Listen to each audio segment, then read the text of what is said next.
এরপর সাইয়েদনা ইব্রাহিম দেখলেন মূর্তির পূজা করে, বিশাল বিশাল মূর্তিগুলোর সামনে দাঁড়িয়ে চোখের পানি ছাড়ে পড়ে। जो तो मिटाना चाहे जीवन का तृष्णा सुबह शाम बोल बंदे कृष्ण कृष्ण कृष्ण।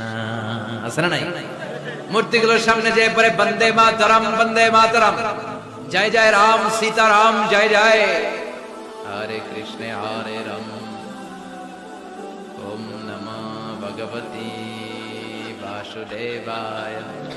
আছে না নাই? তো উনার এটাও মাথায় ধরে না, কারণ উনি দেখলেন কিছুক্ষণ আগে এগুলোর মাটি কাদা দিয়ে মূর্তি বানাইছে ওরা, এরপরে ডিজাইন করে এগুলোর সামনে ওম নমঃ পড়ে। তো এইটা ওর খোদা হয় কেমনে? যারা বানাইলো এরাই না মূর্তির খোদা? কথা বলেন, বুঝে শুনে উত্তর করেন। কাদার মাটি দিয়ে আমি মিজানুর রহমান আজহার একটা মূর্তি বানালাম, মূর্তি বানিয়ে এটার আগুনে পুড়ে শক্ত বানালাম, এরপর আমি নিজ হাতে রক্ত